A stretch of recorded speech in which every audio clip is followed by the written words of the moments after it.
حسین بادشاہ، حسین شہنشاہ، حسین بادشاہ، حسین شہنشاہ۔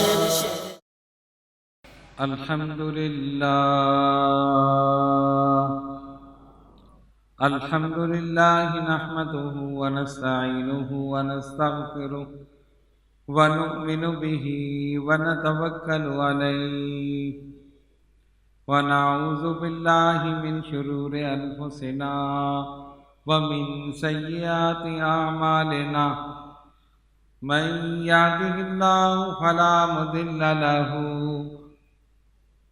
ومن يضلله فلا هادي له ونشهد أن لا إله إلا الله وحده لا شريك له ونشهد أن سيدنا ونبينا وشفيعنا وشفاء صدورنا وغوثنا وغياثنا ومغيثنا ومعيننا وقطبنا وفريدنا ونظامنا وسراجنا وأولانا وأشرفنا ونور عيننا محمدا عبده ورسوله أما بعد فأعوذ بالله من الشيطان الرجيم بسم الله الرحمن الرحيم إنما يريد الله ليذهب عنكم الرجس أهل البيت ويطهركم تطهيرا صدق الله مولانا العظيم وبلغنا رسوله النبي الكريم ونحن على ذلك لمن الشاهدين والشاكرين والحمد لله رب العالمين۔ بارگاہ رسالت میں درود پاک نذرانہ پیش کیجیے۔ اللہم صلی علی سیدنا و مولانا محمد وعلی آل سیدنا و مولانا محمد و اصحاب سیدنا و مولانا محمد وبارک وسلم صلاۃ و سلاما علیک یا رسول اللہ۔ جیسا کہ ہم نے کل آپ حضرات کو بتایا تھا کہ آج انشاءاللہ تعالی اہل بیت کا ذکر شروع ہوگا اور ان کے فضائل مناقب بیان کیے جائیں گے، اور اس کے ساتھ ہی خاتون جنت سیدہ فاطمہ الزہرا رضی اللہ تعالی عنہا کا ذکر مبارک بھی کیا جائے گا۔ وما توفیقی الا باللہ العلی العظیم۔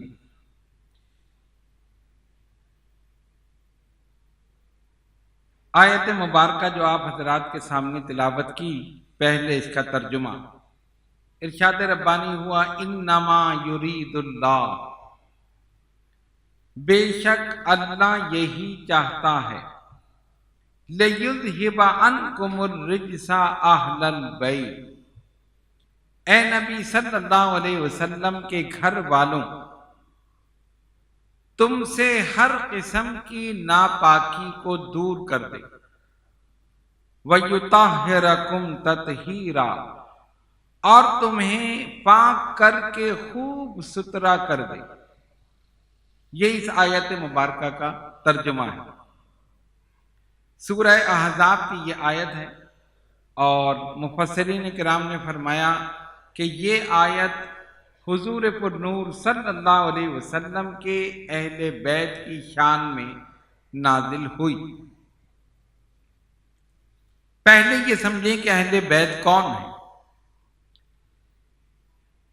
بعض حضرات یہ کہتے ہیں کہ حضرت علی، حضرت فاطمہ، امام حسن، امام حسین رضی اللہ تعالیٰ عنہم اجمعین، صرف یہ اہل بیت ہیں، ان کے علاوہ وہ کسی کو اہل بیت میں داخل نہیں کرتے۔ اور ایک طبقہ وہ ہے، وہ کہتے ہیں امہات المومنین یہ اہل بیت، اور ان کے علاوہ کسی کو داخل نہیں کرتا۔ جبکہ ہم اہل سنت و جماعت کا عقیدہ یہ ہے کہ جتنی امہات المومنین ہیں سب اہل بیت ہیں۔ حضرت علی، حضرت فاطمہ، امام حسن، امام حسین رضی اللہ تعالیٰ عنہم اجمعین، یہ سب اہل بیت میں شامل ہیں۔ دیکھیے، انسان اپنی بیوی کو کہتا ہے یہ میری گھر والی، بیٹی کو تو نہیں کہتا نا، اس لیے کہ بیٹی کا گھر الگ ہے، بیوی جو ہے وہ گھر والی ہوتی ہے، وہی اہل بیت۔ اب وہ اعتراض کرتے ہیں کہ نبی پاک علیہ الصلوۃ والسلام نے اپنی چادر مبارک ان پر ڈالی، کن پر؟ حضرت علی، حضرت فاطمہ، امام حسن، امام حسین رضی اللہ تعالیٰ عنہم اجمعین، اور سرکار نے فرمایا اللہم ہؤلاء اہل بیتی ویطہرہم تطہیرا، اے اللہ یہ میرے اہل بیت ہیں، تو ان کو پاک کر دے جیسا کہ پاک کرنے کا حق ہے۔ کہتے ہیں اہل بیت یہی ہیں، بس سرکار نے ان کو فرمایا یا اللہ یہ میرے اہل بیت ہیں، امہات المومنین کو تو نہیں فرمایا، نہ ان پر چادر ڈالی۔ ہم نے کہا سنو، امہات المومنین کے لیے اس لیے نہیں فرمایا یہ اہل بیت ہیں کہ سب کو پہلے ہی پتا تھا یہی حضور کی گھر والی، بیوی تو گھر والی ہوتی ہے، اہل بیت تو وہی، داماد اہل بیت میں شامل نہیں ہوتا، بیٹی اہل بیت میں شامل نہیں ہوتی، اس کا گھر الگ ہوتا۔ تو سرکار دو عالم علیہ الصلوۃ والسلام نے حضرت علی، حضرت فاطمہ، امام حسن، امام حسین، ان پر اپنی چادر مبارک ڈالی، اور جب دعا کی اللہم ہؤلاء اہل بیتی ویطہرہم تطہیرا، اے اللہ یہ میرے اہل بیت ہیں، انہیں پاک کر دے جیسا کہ پاک کرنے کا حق ہے۔ وجہ یہ تھی سرکار دو عالم علیہ الصلوۃ والسلام یہ بتانا چاہتے تھے یہ بھی میرے اہل بیت ہیں، کوئی ان کو اہل بیت سے خارج نہ سمجھے، یہ اس میں داخل ہے، یہ اہل بیت میں داخل ہے۔ تو اب ہمارا عقیدہ کیا ہوا اہل سنت کا؟ تمام ازواج مطہرات اہل بیت ہیں، حضرت علی، حضرت فاطمہ، امام حسن، امام حسین رضی اللہ تعالیٰ عنہم اجمعین اہل بیت ہیں۔ اور علماء نے لکھا کہ حضرت عباس، حضرت حمزہ، حضرت جعفر یہ بھی اہل بیت ہیں۔ تو اب آپ نے سمجھ لیا کہ اہل بیت کون ہیں۔ اب آئیے ان کی فضیلت۔ فرمایا اللہ ارادہ رکھتا ہے اے نبی صلی اللہ علیہ وسلم کے گھر والوں کہ تم سے ہر ناپاکی کو دور کر دے، وَيُطَهِّرَكُمْ تَطْهِيرًا، اور تمہیں پاک کر کے خوب ستھرا کر دے۔ اللہ نے ان کی پاکی کا ارادہ کیا اور ان کو پاک کر دیا۔ جتنے اہل بیت ہیں نبی پاک علیہ الصلوۃ والسلام کے، وہ اس آیت کے مصداق ہیں۔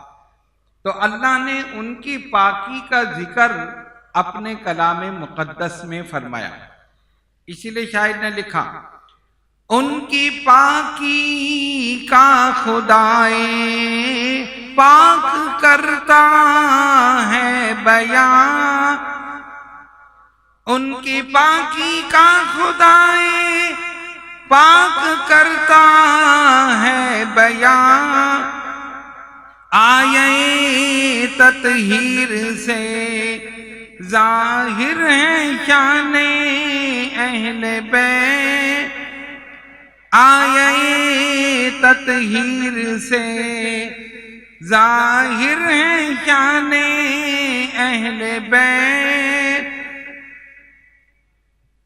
ان کی عظمت، ان کی رفعت، ان کی بلندی، ان کی پاکی اس آیت مبارکہ سے ظاہر ہے۔ اہل بیت کی شان میں اور بھی آیتیں نازل ہوں۔ اللہ تبارک و تعالی نے فرمایا وَاعْتَصِمُوا بِحَبْلِ اللَّهِ جَمِيعًا وَلَا تَفَرَّقُوا، تم سب مل کر اللہ کی رسی کو مضبوطی سے تھام لو اور آپس میں تفرقہ نہ ڈالو۔ حضرت امام جعفر صادق رضی اللہ تعالی عنہ اس آیت کے تحت فرماتے ہیں نحن حبل اللہ، اللہ کی رسی وہ ہم اہل بیت، الذی قال اللہ فی، یعنی جس کا ذکر اللہ نے کیا ہے وہ ہم اہل بیت، ہمارے دامن کو پکڑو اور آپس میں تفرقہ نہ ڈالو۔ دوسری آیت، بلکہ یہ تیسری آیت ہے، اللہ رب العالمین فرماتا ہے فَاسْأَلُوا أَهْلَ الذِّكْرِ إِن كُنتُمْ لَا تَعْلَمُونَ، پوچھو اہل ذکر سے اگر تم نہیں جانتے، پوچھو اہل ذکر سے۔ حضرت جابر بن عبداللہ رضی اللہ تعالیٰ عنہ فرماتے ہیں کہ حضرت علی کرم اللہ تعالی وجہ الکریم نے فرمایا اہل ذکر ہم ہیں۔ اللہ نے فرمایا نا پوچھو اہل ذکر سے، حضرت علی کرم اللہ تعالی وجہ الکریم فرماتے ہم اہل ذکر ہیں، ہم سے پوچھو۔ اور حقیقت یہی ہے، یہ وہ نفوس قدسیہ تھے جن کے سامنے قرآن نازل ہوتا تھا، حضرت جبریل وحی لے کر آتے تھے، کون سی آیت کس معاملے میں نازل ہوئی، کس وقت نازل ہوئی، کس لیے نازل ہوئی، یہ سب جانتے تھے۔ اسی لیے حضرت علی نے فرمایا ہم اہل ذکر ہیں، ہم سے پوچھو۔ یہ آیت بھی اہل بیت کی شان میں نازل ہوئی۔ حضور علیہ الصلوۃ والسلام نے متعدد مواقعوں پر اہل بیت کی فضیلت بیان فرمائی۔ سرکار نے فرمایا مثل اہل بیتی کمثل سفینۃ نوح، میرے اہل بیت کی مثال حضرت نوح علیہ السلام کی کشتی کی طرح ہے۔ ومن رکب فیہا نجا، جو اس میں سوار ہو گیا وہ نجات پا گیا۔ ومن تخلف عنہا غرق، اور جو اس میں نہیں بیٹھا غرق ہو گیا۔ کیوں مثال دی؟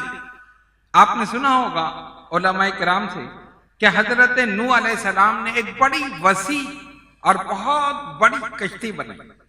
جیسی کشتی آج کل چلتی ایسی نہیں ہے، بہت لمبی، بہت چوڑی، بہت عظیم۔ اللہ نے فرمایا نوح کشتی بناؤ، بنانے لگے۔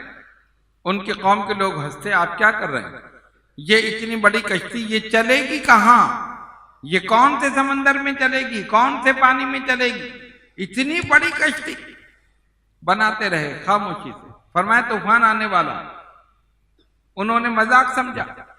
جب وہ کشتی بن کر تیار ہو گئی، اللہ فرماتا ہے اے نوح ہر جاندار کا ایک جوڑا اس میں رکھ لو، ہر جاندار، انسان، حیوان، چرند، پرند، جتنے بھی ہیں سب کا ایک جوڑا اس میں رکھ لو۔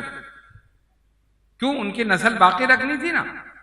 اور طوفان نوح جب آنا تھا تو ہر چیز کو غرق ہونا تھا، تو اللہ تبارک و تعالیٰ نے پہلے سے انتظام فرما دیا نسل کو باقی رکھنے کا، انسانوں کی بھی، حیوانوں کی بھی، چرند پرند سب کی۔ آپ نے ایک ایک جوڑا رکھ لیا۔ پھر جب طوفان آیا، پانی آیا، پوری کائنات میں پانی پانی، وہ کشتی جو تھی وہ چلنا شروع ہو گئی۔ جو کشتی میں تھا وہی باقی رہا اور جو باہر تھا غرق ہو گیا۔ کیسے باقی رہتے؟ بڑی بڑی بلڈنگیں، پہاڑ، سب اس کے اندر غرق۔ تو نبی پاک علیہ الصلوۃ والسلام نے اپنے اہل بیت کی مثال حضرت نوح علیہ السلام کی کشتی کی دی۔ فرمایا مثل اہل بیتی کمثل سفینۃ نوح، میرے اہل بیت کی مثال حضرت نوح علیہ السلام کی کشتی کی طرح ہے۔ ومن رکب فیہا نجا، جو اس میں سوار ہو گیا وہ نجات پا گیا۔ ومن تخلف عنہا غرق، اور جو اس سے باہر رہا غرق ہو گیا۔ اب بات سمجھ میں آئی؟ اچھا اب آپ دیکھیں، اہل بیت کو بنایا نجات کی کشتی۔ کیا بنایا؟ نجات کی کشتی۔ اور صحابہ کے لیے کیا فرمایا؟ اصحابی کالنجوم فبأیہم اقتدیتم اہتدیتم، میرے صحابہ آسمان ہدایت کے ستارے ہیں، جس کے پیچھے چلو گے، جس کی اتباع کرو گے، ہدایت پا جاؤ۔ کسی ایک کے لیے نہیں فرمایا، کل صحابہ اس میں شامل ہیں۔ جب سرکار نے دنیا سے پردہ فرمایا، 1,24,000 صحابہ موجود تھے، 1,24,000۔ آپ صلی اللہ علیہ وسلم کی یہ حدیث، یہ حکم ان سب پر لاگو ہو۔ اصحابی کالنجوم، میرے صحابہ آسمان ہدایت کے ستارے، جس کے پیچھے چلو گے ہدایت پا جاؤ گے۔ اچھا، اب مسئلہ کیا ہے؟ اہل بیت کو بنایا نجات کی کشتی اور صحابہ کو بنایا ہدایت کا ستارہ، یہی بات ہے نا؟ اب یاد رکھیے گا، میں آگے چل کے پوچھ لوں گا تاکہ پتہ چل جائے آپ سن بھی رہیں یا ویسے ہی بیٹھے۔ اہل بیت کیا ہیں؟ نجات کی کشتی، اور صحابہ ہدایت کے ستارے، ٹھیک ہے نا؟ صحابہ ہدایت کے ستارے ہو، اہل بیت نجات کی کشتی۔ کیوں؟ مثال کیوں دی؟ مثال اس لیے دی، آج سے 1400 یا 1500 سال پہلے جب بحری سفر ہوتے تھے اور خصوصاً رات میں، تو کوئی ریڈار تو تھا نہیں کہ جس کو دیکھ کر سمت کا تعین ہو۔ اب آج کل آپ دیکھیں نا، پانی کا جہاز ہے، اس میں ریڈار موجود ہے، اس میں آلات سائنسی لگے ہوئے ہیں۔ جو کیپٹن ہے، آپ اسے ملاح کہیں یا کپتان کہیں، اس نے اس میں فیڈ کر دیا، آرام سے بیٹھا ہوئے وہ جہاز چلا جاتا۔ اسی طرح ہوائی جہاز،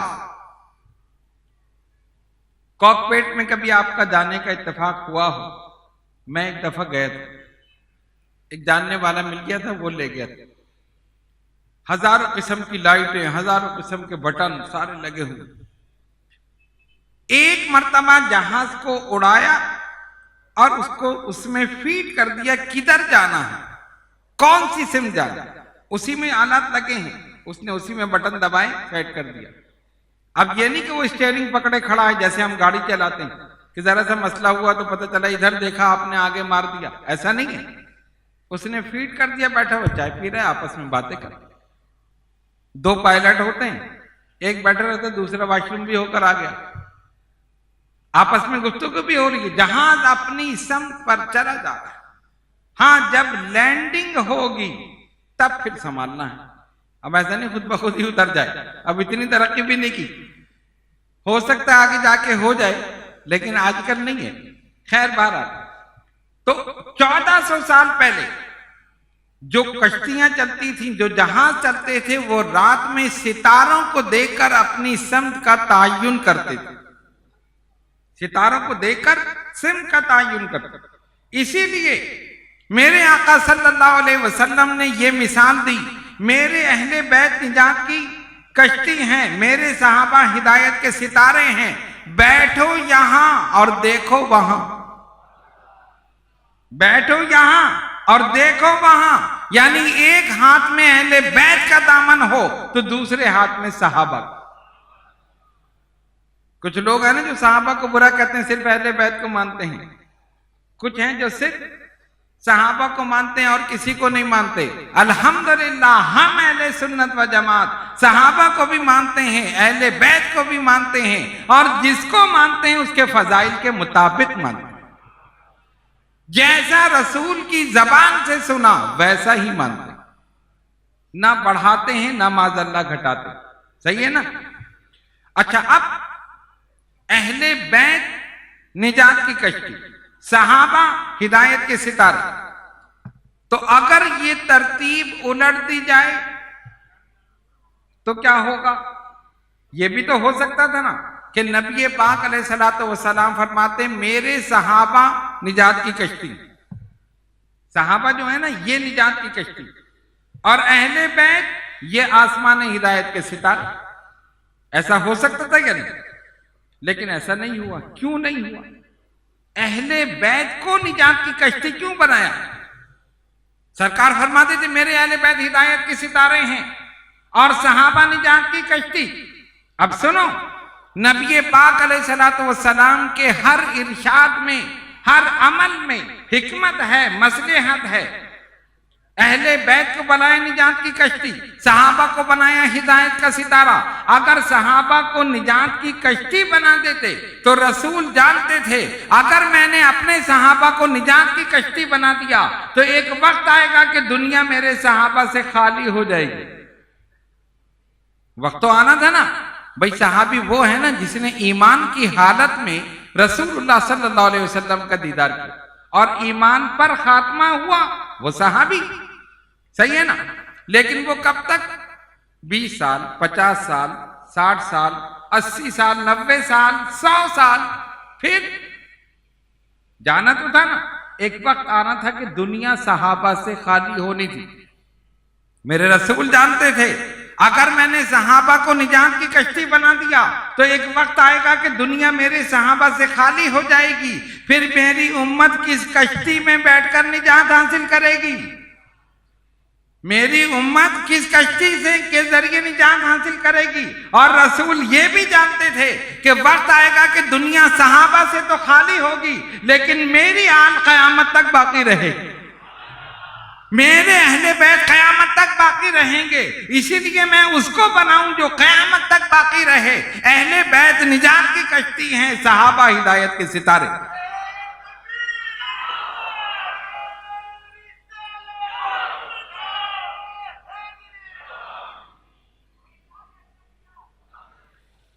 اسی لیے شاعر نے لکھا، اہل سنت کا ہے بیڑا پار اصحاب حضور، اہل سنت کا ہے بیڑا پار اصحاب حضور، نجم ہے اور ناؤ ہے عطرت رسول اللہ کی، نجم ہے اور ناؤ ہے عطرت رسول اللہ کی۔ اہل سنت کا تو بیڑا پار ہے۔ کیوں؟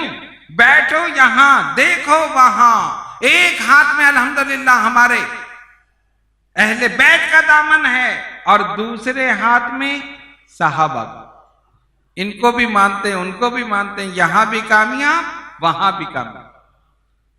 اچھا، مثال بڑی زبردست ہے، کسی ایک کو چھوڑ نہیں سکتے۔ کیوں؟ وجہ کیا ہے؟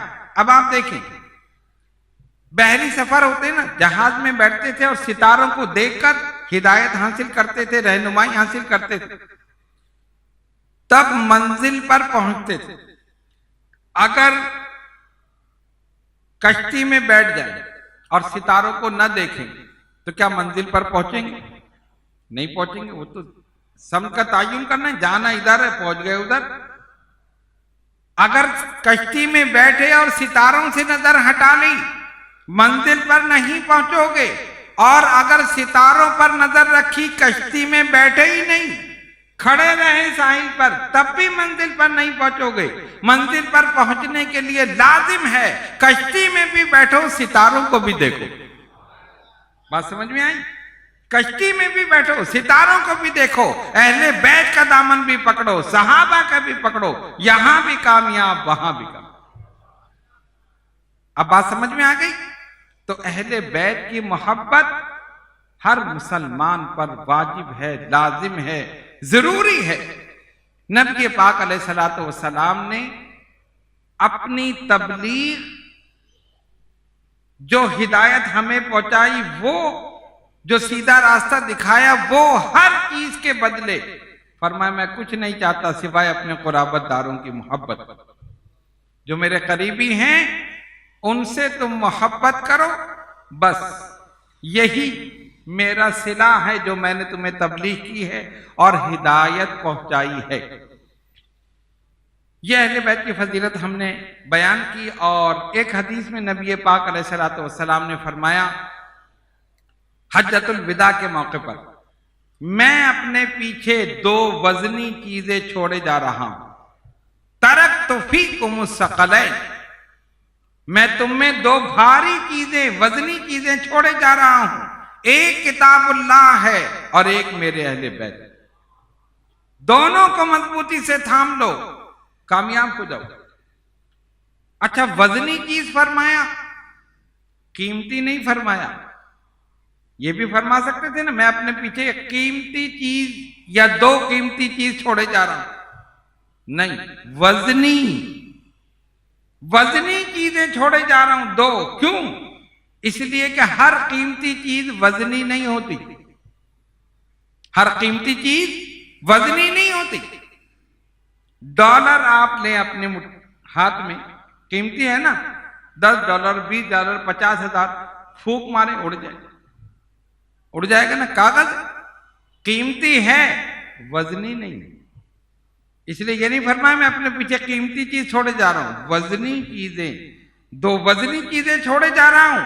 سرکار یہ بتانا چاہتے ہیں میں اپنے پیچھے جسے چھوڑے جا رہا ہوں ارے اتنا وزنی ہو کہ جب کربلا میں ڈٹ جائے، کھڑا ہو جائے، کیسی ہی آندھی چلے اسے ہلا نہ سکے.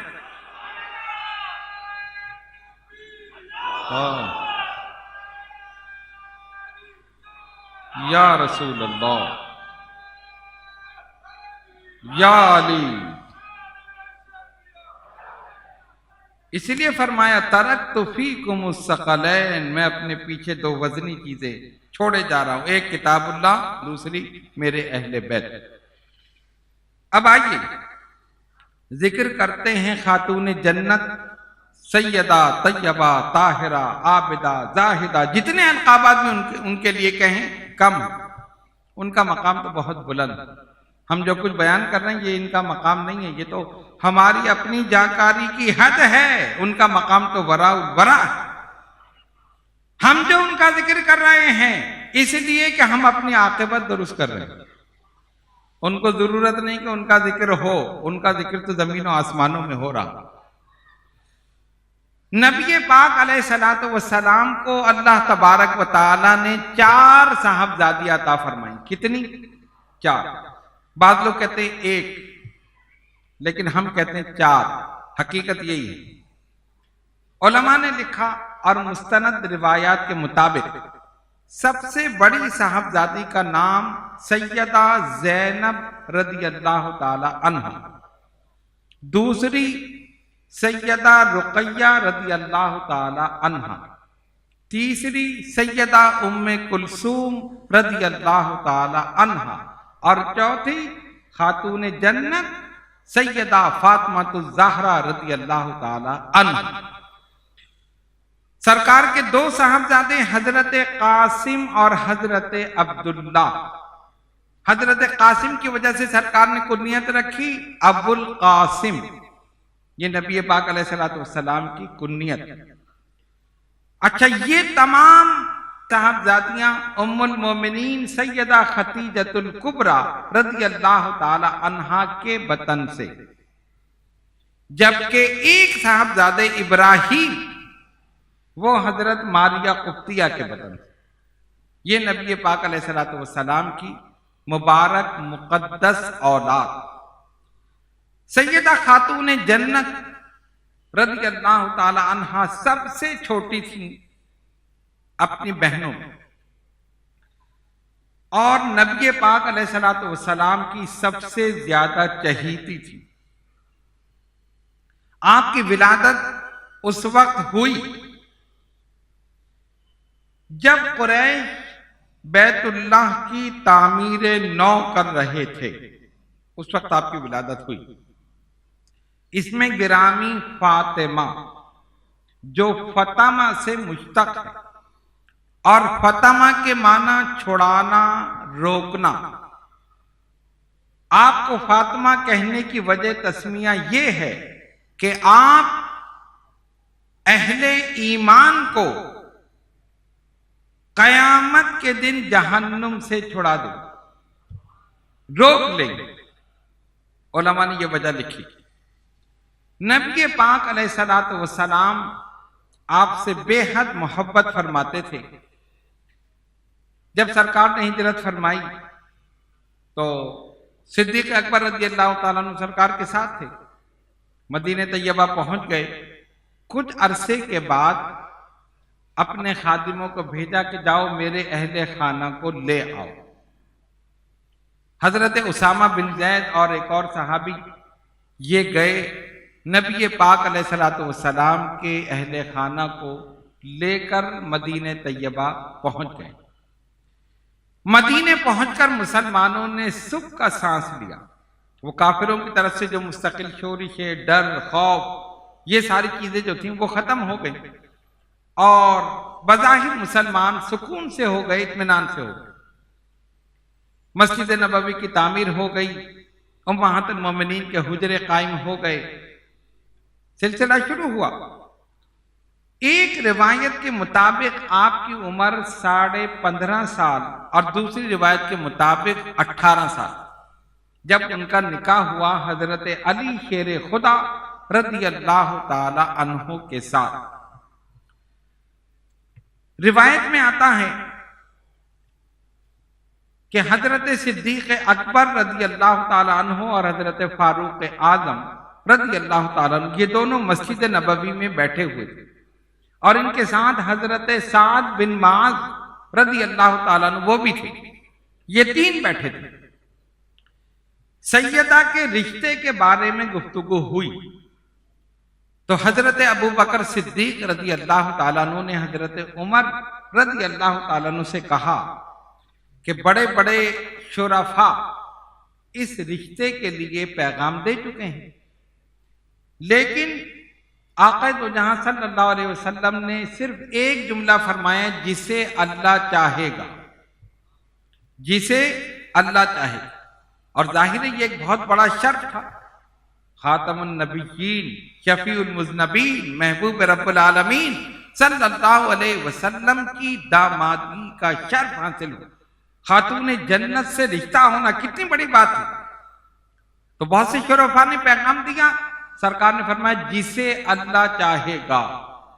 تو سیدنا فاروق اعظم اور صدیق اکبر رضی اللہ تعالیٰ عنہما یہ بیٹھے تھے اور حضرت سعد بن معاذ آپس میں گفتگو ہو رہی۔ تو صدیق اکبر رضی اللہ تعالیٰ عنہ نے کہا لیکن اب تک علی المرتضیٰ نے پیغام نہیں دیا۔ سب نے دیا ہے لیکن علی نے پیغام نہیں دیا۔ ہو سکتا ہے کہ اللہ نے یہ رشتہ انہی کے لیے روکے رکھا ہے۔ جس نے پیغام دیا سرکار نے فرمایا جسے اللہ چاہے۔ تو پھر آپس میں گفتگو ہوئی اور انہوں نے کہا چلو علی کے پاس چلتے ہیں، کرم اللہ تعالی وجہ الکریم۔ اب یہ اٹھے تینوں، ان کے گھر گئے۔ گھر والوں نے کہا کہ وہ تو ہے نہیں، وہ تو ایک باغ میں گئے ہوئے۔ حضرت علی شیر خدا رضی اللہ تعالیٰ عنہ اکثر ایسا کرتے تھے، آپ کے پاس ایک اونٹنی تھی اور پانی لانے کے لیے ایک مشک تھی۔ کسی کے باغ میں پانی ڈالنے کے لیے یا پانی لانے کے لیے آپ اسے استعمال کرتے تھے اور اس پر اجرت مل جاتی تھی۔ انہوں نے کہا فلاں انصاری کے باغ میں گئے ہیں۔ یہ لوگ وہیں پہنچ گئے، دیکھا کہ حضرت علی شیر خدا رضی اللہ تعالیٰ عنہ باغ سے باہر آ رہے۔ جب ان کی نظر ان پر پڑی، یعنی صدیق اکبر، فاروق اعظم، سعد بن معاذ رضی اللہ تعالیٰ عنہ مجمعین، حیران ہوئے کیا ہوا، کیا بات ہے؟ وہ دونوں مسکرائے تینوں۔ علی کوئی بات نہیں، ہم تو ملنے کے لیے آئے۔ قریب آئے، سلام و کلام، گفتگو۔ کہاں ہم اس لیے آئے ہیں کہ آپ کو معلوم ہے کہ حضور علیہ الصلوۃ والسلام کی شہزادی فاطمہ الزہرا رضی اللہ تعالی عنہا، ان کے رشتے بڑے بڑے شرفاء نے دیے، لیکن آقا نے فرمایا جسے اللہ چاہے، اور آپ نے دیا نہیں ابھی تک۔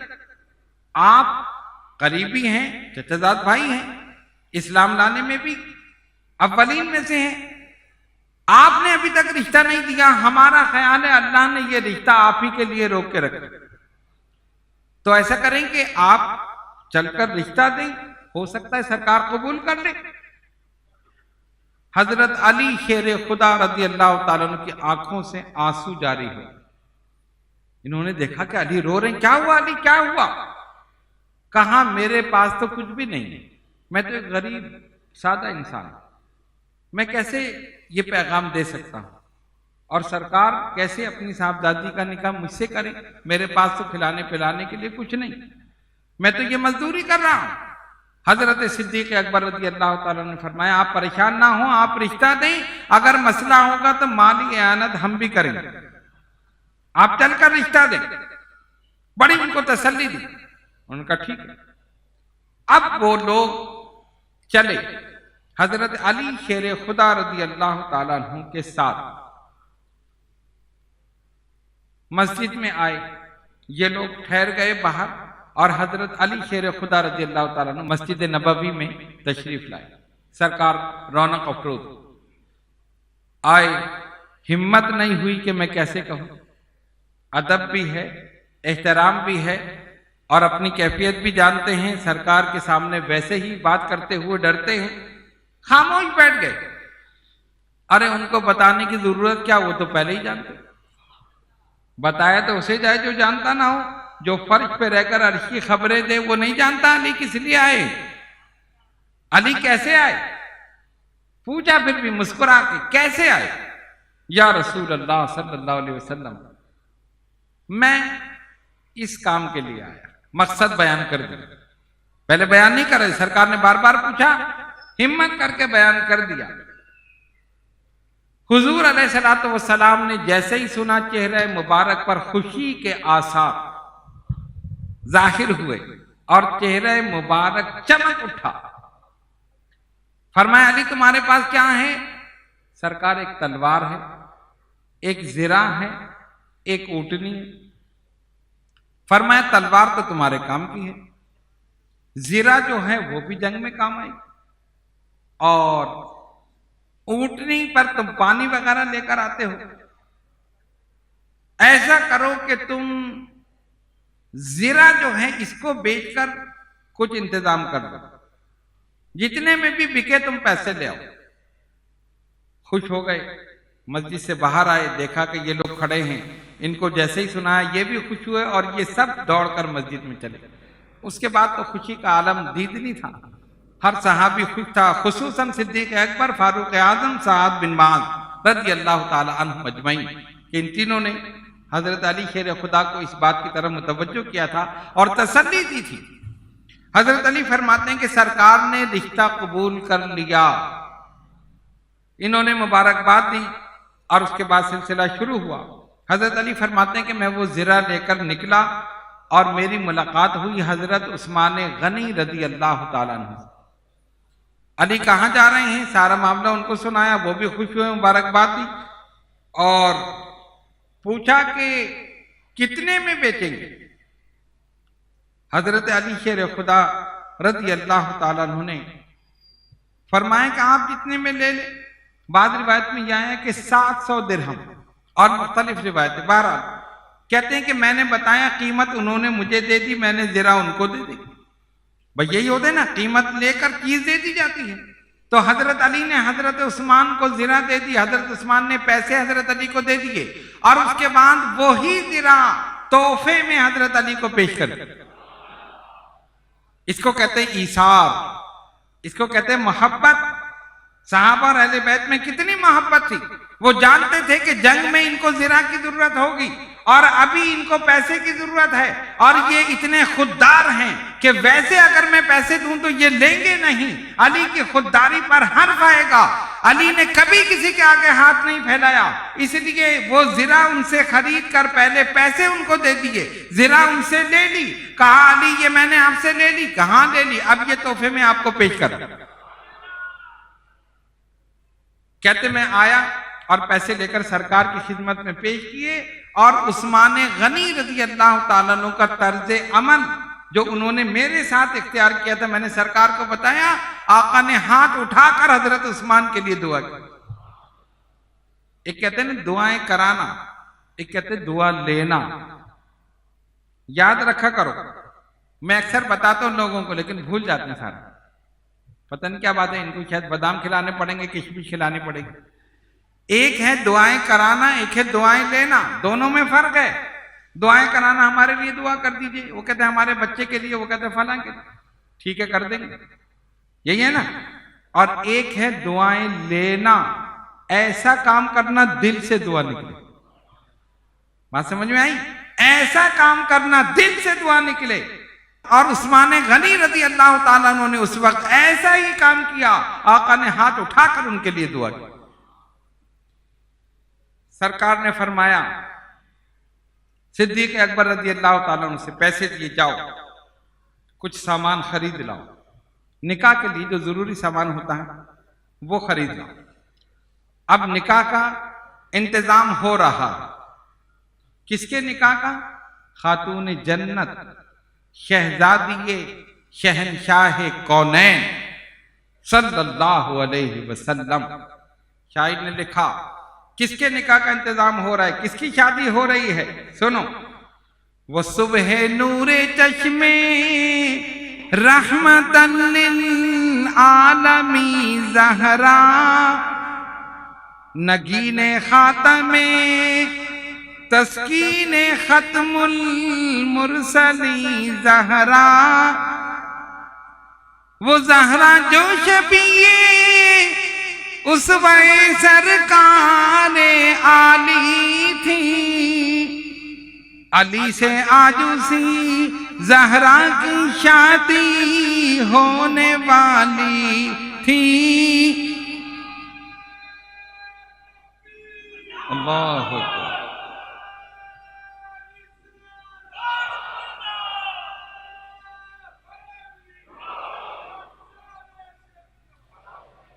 علی سے عاجوزی زہرا کی شادی ہونے والی تھی۔ صحابہ انتظام میں لگے ہوئے، آقا کی شہزادی کی شادی، صدیق اکبر جا رہے ہیں، فاروق اعظم جا رہے ہیں۔ سرکار نے فرمایا سلمان فارسی بلال کو بھی لے جاؤ، حضرت سلمان فارسی اور بلال حبشی رضی اللہ تعالی عنہما، ان دونوں کو بھی لے جاؤ، یہ سامان لے آئیں گے۔ گئے صاحب، خوشی خوشی سامان لے کر آئے، اور حضور علیہ السلام نے خود نکاح پڑھایا اور فرمایا اس نکاح میں 40,000 ملائکہ نے شرکت کی ہے۔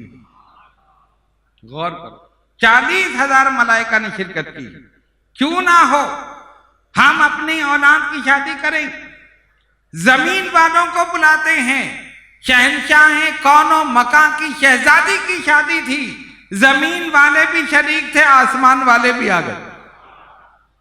40,000 ملائکہ، ارے وہ بھی تو حضور کے امتی تھے، وہ بھی تو خوش ہو رہے ہوں گے آج تو ہمارے آقا کی شہزادی کی شادی۔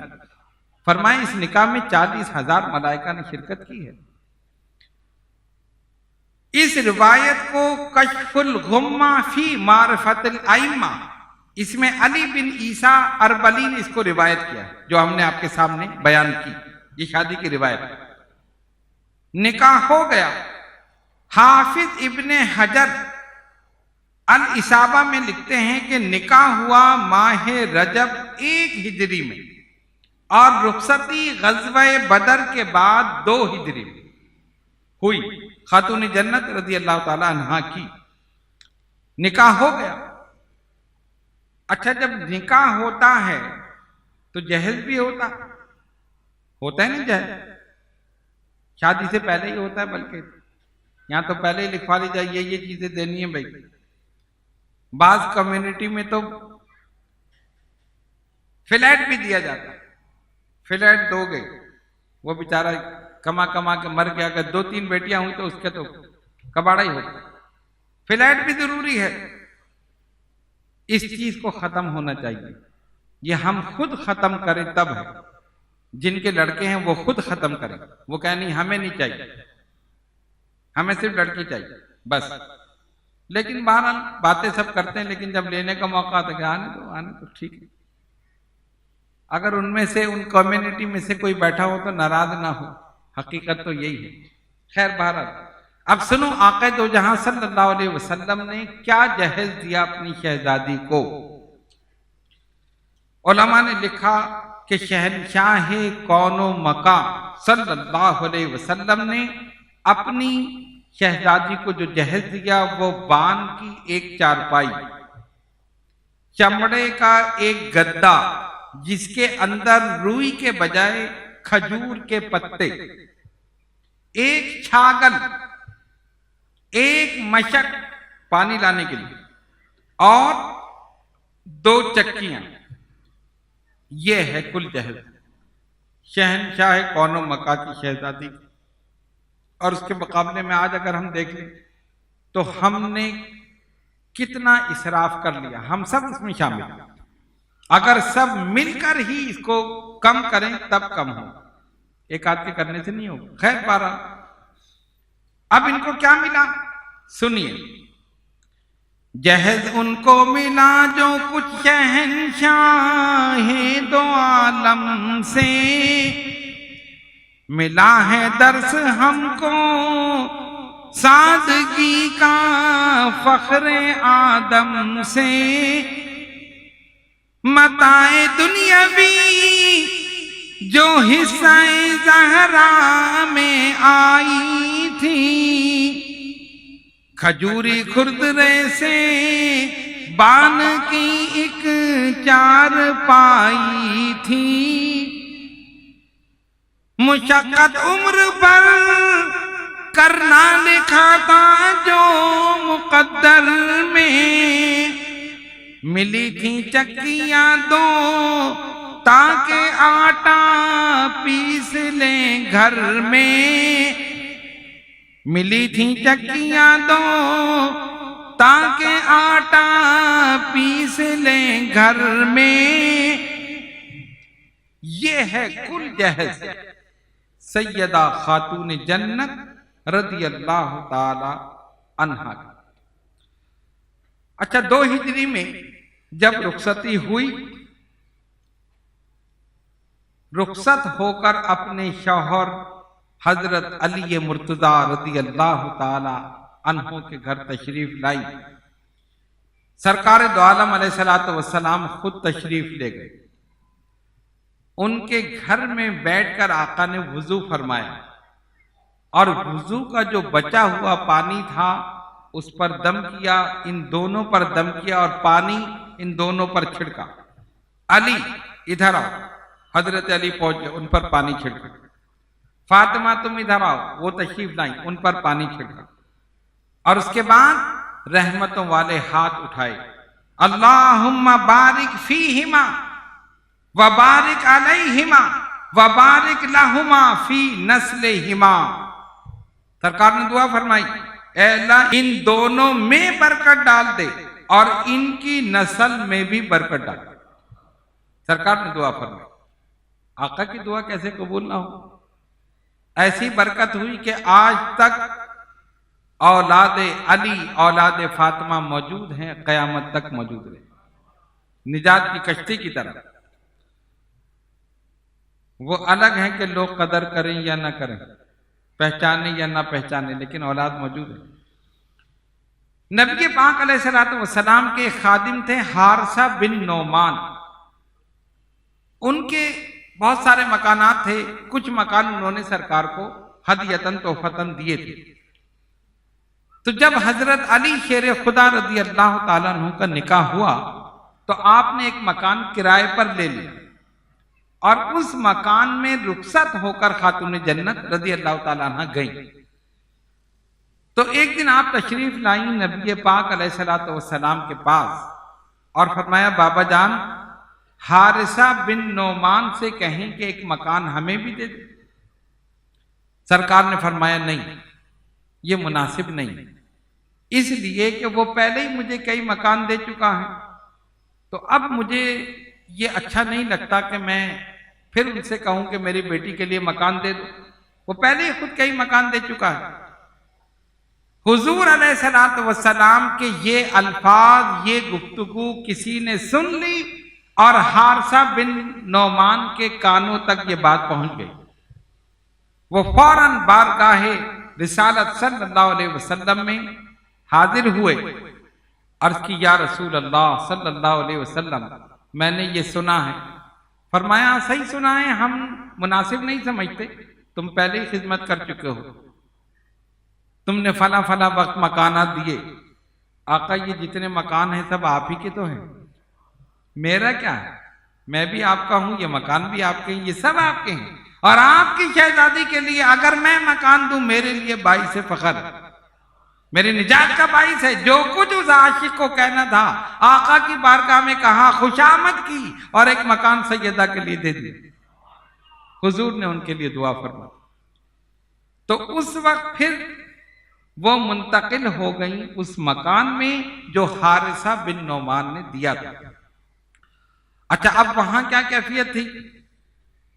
جو چیزیں نبی پاک علیہ الصلوۃ والسلام نے جہیز میں ان کو دی، معتبر روایات کے مطابق حضرت علی شیر خدا رضی اللہ تعالیٰ عنہ بعد میں ان چیزوں میں کوئی اضافہ نہ کر سکے، یعنی ان کی کوئی ایسی آمدنی نہیں تھی کہ ان چیزوں میں اضافہ کرتے کہ 2-3 چرپائیاں منگا لیتے، 2-3 پلنگ منگاتے، چادریں منگاتے، فلاں چیز منگاتے، کوئی چیز نہیں، وہی چیزیں ان کے پاس رہیں، اسی میں اپنی زندگی گزار دی۔ خاتون جنت رضی اللہ تعالی عنہا چکی پیستی تھی اور قرآن کی تلاوت کرتی تھی۔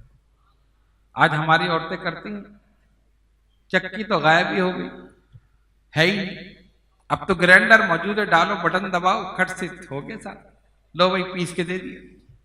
پہلے بیٹھتی تھی، محنت کرتی تھی، پیستی تھی سل بٹے پر اور چکیاں چلاتی تھیں، پھر آٹا پیستی تھی، تب جا کے کہیں روٹی بنتی تھی۔ اب تو ایسا نہیں ہے نا، اور اگر کھانا بھی پکاتی ہیں تو ہینڈ فری لگا ہوا ہوتا ہے، موبائل، بات چیت ہو رہی، سالن بھی پک رہا ہے، سہیلیوں سے بات چیت بھی ہو رہی، کبھی نمک زیادہ تو کبھی مرچیں زیادہ تو کبھی کچھ زیادہ، یہی ساری چیزیں ہوتی ہیں نا باہر۔ خیر ساری عورتیں ایسی نہیں ہیں، ایسا نہیں کہ یہ جو سن رہی ہیں بیچاری ناراض ہو جائیں، یہ تو صحیح عورتیں ہیں۔ خیر بہرحال خاتون جنت رضی اللہ تعالی عنہا کی شان یہ تھی، کھانا پکا رہی ہیں، تلاوت قرآن جاری ہے۔ ارے جس کھانے پر تیاری میں قرآن پڑھا جائے اس میں برکت نہ ہو تو پھر کس میں برکت ہو؟ اس میں برکت نہ ہو تو پھر کس میں؟ اچھا، چکی چلاتے چلاتے مبارک ہاتھوں میں گڑے پڑ گئے، تو ایک دن لونڈی اور غلام آئے۔ اس زمانے میں لونڈی اور غلام کا تھا نا رواج، تو کوئی جنگ ہوتی تھی، مال غنیمت میں آتے تھے، تو سرکار دو عالم علیہ الصلوۃ والسلام تقسیم فرما دیتے، کسی کو لونڈی دی، کسی کو غلام، اسی طرح جو سامان آتا تھا وہ بھی صحابہ میں تقسیم ہوتا تھا۔ تو حضرت علی کرم اللہ تعالی وجہ الکریم نے فرمایا کہ تم جاؤ اور جا کر لونڈی غلام میں سے کوئی ایک لے آؤ، سرکار کی بارگاہ میں عرض کرو۔ تم چکی پیستی ہو، ہاتھوں میں گڑے پڑ گئے، تو ایک لونڈی آ جائے گی، وہ یہ کام کر لے گی۔ روایت میں آتا ہے کہ خاتون جنت رضی اللہ تعالی عنہ گئی، سرکار نے دیکھا بیٹی کیسے آئی، ہمت نہیں ہوئی کہ زبان سے بات نکالے، خاموش رہی، اور اس کے بعد اٹھ کر آ حضرت علی نے پوچھا کیا ہوا؟ کہا میری ہمت نہیں ہوئی کہ میں بابا جان سے یہ کہوں۔ کہا چلو میں چلتا ہوں، میرے ساتھ چلو۔ دونوں گئے، جا کر بیٹھے، آقا نے پوچھا کیسے آئے؟ یا رسول اللہ صلی اللہ علیہ وسلم، یہ فاطمہ اس لیے آئی تھی کہ چکی چلاتے چلاتے ان کے ہاتھوں میں گڑے پڑ گئے، تو یہ جو لونڈی غلام آئے ہیں آپ ان میں سے کوئی ایک لونڈی آپ دے دیں تاکہ وہ یہ کام کر لیں۔ حضور علیہ الصلوۃ والسلام نے فرمایا نہیں، یہ ہرگز نہیں ہو سکتا۔ کیوں؟ یہ جتنے لونڈی غلام آئے ہیں ہم ان کو فروخت کریں گے اور اس سے جو پیسہ آئے گا وہ اصحاب صفہ پر خرچ کریں گے۔ یہ میرے صحابہ جو بھوکے پیاسے صفہ کے چبوترے پر بیٹھے ہیں، نہ ان کو کھانے کی ہوش ہے نہ پینے کی، کچھ نہیں، جو مل گیا کھا لیا، جو مل گیا پہن لیا، اوڑھ لیا، میں ان پر خرچ کروں گا، میں تمہارے لیے یہ غلام لونڈی نہیں دے سکتا۔ اور دوسری حکمت کیا تھی؟ اگر حضور علیہ الصلوۃ والسلام کوئی لونڈی خاتون جنت رضی اللہ تعالیٰ عنہ کو دے دیتے، ہو سکتا ہے کوئی اعتراض کرتا، صحابہ میں سے تو کوئی نہیں کرتا، ظاہر ہے وہ جانتے تھے سرکار کی شہزادی، لیکن کوئی منافق، کوئی بدبخت، کوئی دشمن رسول یہ اعتراض کر سکتا تھا کہ انہوں نے اپنے گھر والوں کو، اپنی اولاد کو، اپنی بیٹی کو انہوں نے بڑا آرام پہنچایا، یہ لونڈی غلام تو مسلمانوں میں تقسیم ہونا تھے، انہوں نے اپنی بیٹی کو دے دیا۔ آقا نے وہیں فرمایا یہ نہیں ہو سکتا، یہ نہیں ہوگا، ان لونڈی غلاموں کو فروخت کیا جائے گا، جو آمدنی آئے گی اصحاب صفہ پر میں خرچ کروں گا، ان کے لیے کھانے پینے کا ہم انتظام کریں گے، ان کے پہننے اوڑھنے کا انتظام کریں گے، کیونکہ اصحاب صفہ کو آپ جانتے تھے نا، ان کی ایک ہی تڑپ تھی، ایک ہی مشن تھا، دید صنم یاد صنم، محبوب کو دیکھنا اور ان کی یاد میں رہنا۔ بس، اور کوئی ان کی زندگی کی خواہش نہیں۔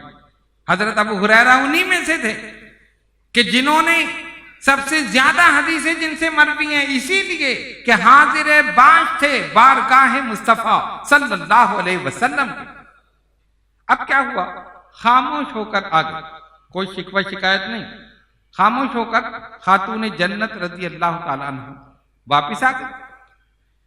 جب یہ آئیں تو حضور علیہ الصلوۃ والسلام پھر خود ان کے گھر تشریف لائے ان کی دل جوئی کے لیے۔ سرکار نے سوچا کہ بیٹی کے دل پر ایک صدمہ ہوا۔ آقا نے فرمایا فاطمہ میں تمہیں ایک ایسی چیز نہ بتاؤں جو لونڈی اور غلام سے بہتر ہو؟ ہاں بابا جان ضرور بتائیے۔ فوراً تیار۔ فرمایا سنو، سونے سے پہلے 33 مرتبہ سبحان اللہ، 33 مرتبہ الحمدللہ اور 34 مرتبہ اللہ اکبر پڑھ کر سو جایا کرو، اس میں بہت کچھ ہے اور یہ اس لونڈی غلام سے بہتر ہے۔ حضرت علی شیر خدا رضی اللہ تعالیٰ عنہ اپنے دور خلافت میں جنگ صفین سے واپس آئے ہیں۔ فرمایا میں آج تک یہ تسبیح پڑھتا ہوں جو سرکار نے فاطمہ کو بتائی۔ نصف صدی گزر چکی۔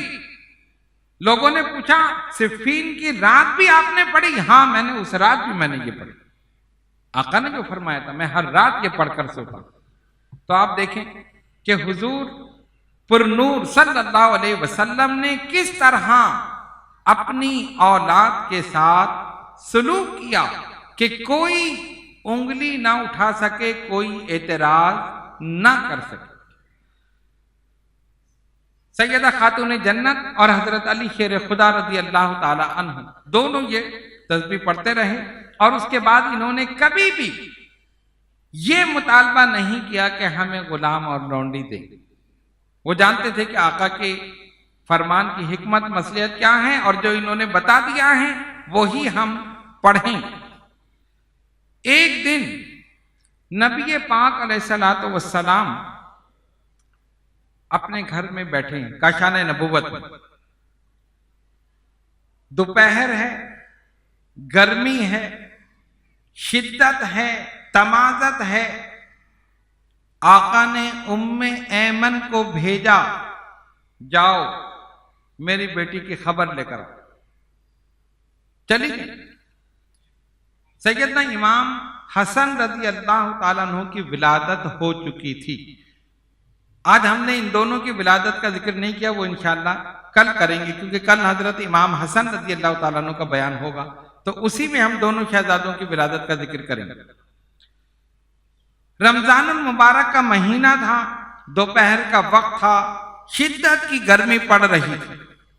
آقا دو جہاں صلی اللہ علیہ وسلم کو خیال آیا کہ میری بیٹی پتہ نہیں کس حال میں ہوگی۔ ام ایمن جاؤ، جا کر میری بیٹی کی خبر لو۔ ام ایمن کہتی ہیں کہ میں گئی، تو جب میں دروازے کے قریب پہنچی تو چکی چلنے کی آواز آ رہی، چکی چلتی تھی نا، اس کی آواز پیدا ہوتی، اور جھولا جھولتا تھا، اس کی بھی آواز ہوتی تھی۔ دروازے کے باہر سے جھولا جھولنے کی اور چکی چلنے کی آواز آ رہی۔ انہوں نے دروازے پہ دستک دی، کسی نے نہیں کھولا۔ پھر تھوڑی دیر ٹھہر کے دستک دی، پھر نہیں کھولا، پھر تیسری مرتبہ، پھر نہیں کھولا۔ حیران ہوں بھئی جب چکی چلنے کی آواز آ رہی ہے اس کا مطلب ہے کوئی چلا رہا ہے، تو جو چلا رہا ہے وہ دروازہ کیوں نہیں کھول رہا؟ اور جھولا جھولنے کی آواز آ رہی ہے، کوئی جھولا جھلا رہا ہوگا تو اس کو چاہیے کہ وہ دروازہ کھولے، اور ظاہر خاتون جنت رضی اللہ تعالیٰ عنہ ہوں گی، کوئی خادم تو ہے نہیں، کوئی غلام تو ہے نہیں۔ 3 مرتبہ انہوں نے دستک دی، کسی نے دروازہ نہیں کھولا، لیکن آوازیں آ رہی ہیں، چکی چلنے کی آواز، جھولا جھلانے کی آواز۔ کہتی میں نے سوراخ میں سے جھانک کر دیکھا تو حیران کن منظر دیکھا۔ میں نے دیکھا کہ خاتون جنت سیدہ فاطمہ الزہرا رضی اللہ تعالیٰ عنہ آرام سے اپنے بستر پر سو رہی، چکی خود بخود چل رہی ہے، چلانے والا نظر نہیں آتا۔ امام حسن کا جھولا جھول رہا ہے، جھلانے والا نظر نہیں آتا۔ میں حیران ہوئی، یہ چکی کون چلا رہا؟ یہ جھولا کون جھلا رہا؟ واپس آ گئی نبی پاک علیہ الصلوۃ والسلام کے پاس. آقا نے پوچھا کیا خبر لائیں؟ میری بیٹی فاطمہ کی کیا کیفیت ہے؟ یا رسول اللہ صلی اللہ علیہ وسلم، سرکار میں تو حیران کن منظر دیکھ کر آیا. کیا ہوا؟ آقا جب میں گئی، میں دروازے کے قریب پہنچی تو چکی چلنے کی آواز باہر ہی آ رہی تھی، جھولا جھولنے کی آواز باہر آ رہی تھی. 3 مرتبہ دستک دی، کسی نے دروازہ نہیں کھولا. اور جب میں نے سوراخ میں سے جھانک کر دیکھا تو آپ کی شہزادی آرام سے سو رہی ہیں، چکی خود بخود چل رہی ہے، چلانے والا نظر نہیں آتا. امام حسن کا جھولا جھول رہا ہے، جھلانے والا نظر نہیں آتا. آقا نے سنا، مسکرائے. حیران نہیں ہوئے، مسکرائے. حیران تو وہ ہو جس کو پتا نہ ہو، وہ تو سب جانتے ہیں. کہتی میں نے دیکھا نبی پاک علیہ الصلوۃ والسلام مسکرائے. فرمایا میری بیٹی اللہ کی بندی ہے، اس نے روزہ رکھا ہوا ہے، اللہ نے اس پر نیند غالب کر دی کہ وہ روزے میں کچھ دیر آرام کر لے، اور اس کی خدمت کے لیے آسمان سے حوروں کو بھیج دیا.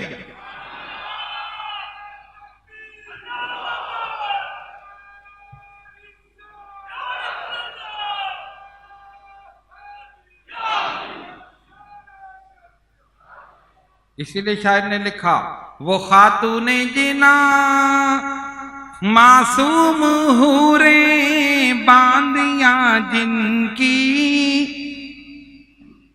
وہ خاتون جنا معصوم حوریں باندیاں جن کی، ملک جنت سے آ کر پیستے تھے چکیاں جن کی، ملک جنت سے آ کر پیستے تھے چکیاں جن کی. یہ ہے نشان. سرکار نے بتا دیا بیٹی تمہیں ان انسان خادموں کی ضرورت نہیں، آسمان سے فرشتے تمہاری خدمت کریں. حقیقت تو یہی تھی. شہنشاہ کون و مکان کی شہزادی تھی. ارے یہ زمین والے کیا ان کی خدمت کرتے، اور کیا لونڈی اور غلام ان کی خدمت کرتے، جو جنت کی حوریں آئیں اور آ کر چکیاں پیس رہی ہیں اور شہزادے کا جھولا جھلا رہی. یہ ہے ان کی شان. معمولی مقام نہیں ہے. آپ کی کیفیت یہ تھی کہ نبی پاک علیہ الصلوۃ والسلام سے بے حد محبت کرتی تھی. کسی نے پوچھا ام المومنین سیدہ عائشہ صدیقہ رضی اللہ تعالی عنہا سے، کس کے متعلق؟ خاتون جنت فاطمہ الزہرا رضی اللہ تعالی عنہا کے متعلق. وہ کیسی تھی؟ ان کے احوال کیسے تھے؟ اخلاق کیسے تھے؟ کردار کیسا تھا؟ عادات و اطوار کیسی تھی؟ اب سنو ام المومنین کا جواب. سیدہ عائشہ صدیقہ رضی اللہ تعالی عنہا فرماتی ہیں فاطمہ نشست و برخاست میں، اٹھنے میں، بیٹھنے میں، چلنے میں، بولنے میں بالکل رسول اللہ صلی اللہ علیہ وسلم کے مشابہ.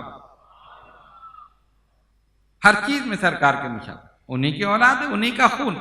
سرکار نے فرمایا فاطمہ میرے جگر کا ٹکڑا ہے، جس نے اسے اذیت پہنچائی اس نے مجھے اذیت پہنچائی. اتنی محبت کرتے نبی پاک نے. میرے جگر کا ٹکڑا ہے فاطمہ. کچھ دن ہو جاتے تو خاتون جنت رضی اللہ تعالیٰ عنہ کے گھر تشریف لے جاتے، ان کی خیریت معلوم کرتے. اچھا عجیب کیفیت تھی. جب سرکار تشریف لے جاتے خاتون جنت کھڑی ہو جاتی، ادب سے بابا جان کے دستے مبارک پر بوسہ دیتی اور اپنی جگہ بٹھاتی. اور جب یہ آقا دو جہاں صلی اللہ علیہ وسلم کی بارگاہ میں حاضر ہوتی، آقا اپنی شہزادی کو دیکھ کر کھڑے ہوتے. وہ تو چھوٹی تھی، وہ تو بیٹی تھی، وہ باپ تھے، مرتبہ بلند تھا، لیکن کھڑے ہو گئے. ان کی پیشانی کو بوسہ دیتے، ہاتھ پکڑ کر اپنے پاس بٹھا. کیوں؟ دیکھو ایک ہے قیام تعظیمی اور ایک ہے قیام محبت. بات سمجھ میں آئی؟ قیام تعظیمی اور قیام محبت. اگر بڑا چھوٹے کو دیکھ کر کھڑا ہو جائے تو قیام محبت. اور چھوٹا بڑے کو دیکھ کر کھڑا ہو جائے، قیام تعظیمی، قیام تعظیمی۔ اب ہم جو سلام میں قیام کرتے ہیں یہ کون سا قیام ہے؟ قیام تعظیمی۔ وہ کہتے جی تم کیوں کھڑے ہو جاتے ہو؟ تم کیوں کھڑے ہو جاتے ہو؟ کیا تمہیں نظر آتے ہیں؟ کیا حضور آتے ہیں؟ ہم نے کہا آتے نہیں ہیں، آ سکتے ہیں، تم روک نہیں سکتے، آ سکتے ہیں۔ کیوں؟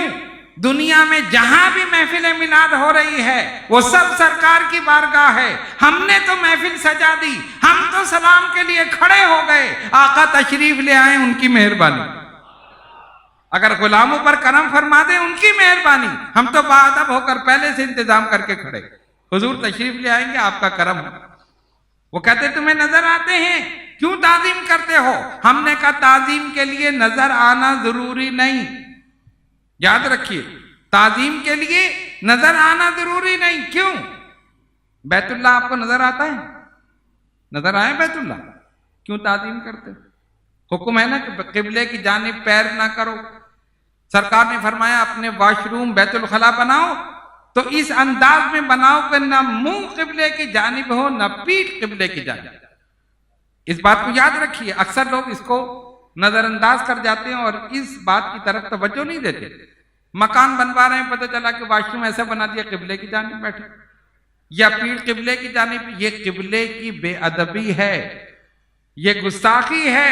اس انداز میں ہو کہ نہ چہرہ قبلے کی طرف ہو نہ پیٹھ قبلے کی طرف ہو، اس طرح۔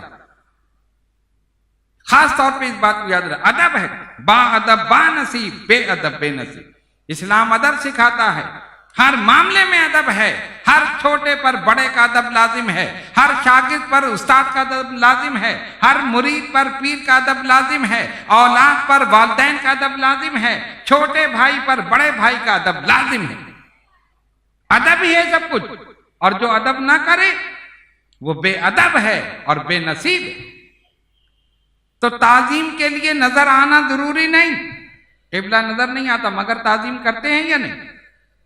روایت میں آتا ہے کہ ایک شخص اپنی قوم میں نماز پڑھاتا تھا، نماز، بڑے غور سے سنیے، نماز پڑھاتا تھا، سرکار کے سامنے اس نے قبلے کی جانب تھوک دیا۔ آقا نے فرمایا آئندہ یہ امامت نہ کرے، صرف تھوکا ہے، آئندہ یہ امامت نہ کرے۔ اب نماز کا ٹائم ہوا، وہ آگئے کھڑے ہو گئے، لوگوں نے کہا نہیں جی آپ کے پیچھے نہیں پڑھیں گے۔ کیوں نہیں پڑھیں گے؟ آپ نے قبلے کی جانب تھوکا ہے، آقا نے منع کر دی، کسی نے نہیں پڑھی۔ بڑا پریشان ہوا، حضور علیہ الصلوۃ والسلام کی بارگاہ میں حاضر ہوا، سرکار آپ نے ایسا فرمایا؟ فرمایا ہاں میں نے ایسا فرمایا، تو نے قبلے کی بے ادبی کی ہے، تیرے پیچھے نماز جائز نہیں۔ اب یہ کہتے ہیں جی تم کیوں نماز نہیں پڑھتے؟ بات سمجھ رہے ہیں نا؟ وضاحت کی ضرورت نہیں، فلاں مسجد میں آپ نہیں پڑھتے، فلاں مسجد میں نہیں پڑھتے، فلاں میں نہیں پڑھتے، دوڑ دوڑ کے مسجد امیر حمزہ میں سب چلے آ رہے ہیں، جی یہاں پڑھ لیں گے، یہاں پڑھ لیں گے، ادھر والی میں نہیں، ادھر والی میں نہیں۔ کیوں؟ ہم نے کہا سنو، جو کعبے کی تعظیم نہ کرے، جب اس کے پیچھے نماز جائز نہیں تو جو کعبے کی تعظیم نہ کرے اس کے پیچھے کیسے نماز جائز ہے؟ ارے کعبے کو عزت ملی تو میرے رسول کی وجہ سے، عظمت ملی تو رسول کی وجہ سے، یہ حج، یہ عمرہ، یہ ساری چیزیں اگر ہمیں ملی تو سرکار کی وجہ سے۔ جب انہی کی تعظیم دل میں نہیں ہے تو ہم کیسے اس کے پیچھے کھڑے ہو جائیں اور کیسے اس کو اپنا امام بنا لیں؟ امام اسی کو بنائیں گے جس کے دل میں آقا کی محبت ہوگی، تعظیم ہوگی، ادب ہوگا، احترام ہوگا۔ اسی لیے تو امام اہل سنت نے فرمایا تھا حاجیوں آؤ شہنشاہ کا روضہ دیکھو، کعبہ تو دیکھ چکے اب کعبے کا کعبہ دیکھو۔ تم نے اس کو دیکھا جس کے سامنے تم جھکتے ہو، اب آؤ اس شہنشاہ کا روضہ دیکھو کہ جی ولادت کے وقت جس کی جانب کعبہ بھی جھک رہا۔ کعبہ تو دیکھ چکے،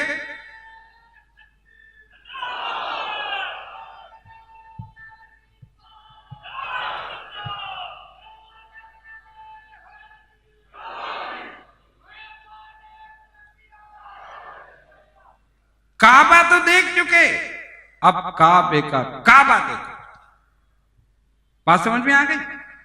تو قیام تعظیمی اور قیام محبت، اگر چھوٹا بڑے کو دیکھ کر کھڑا ہو جائے کون سا قیام ہے؟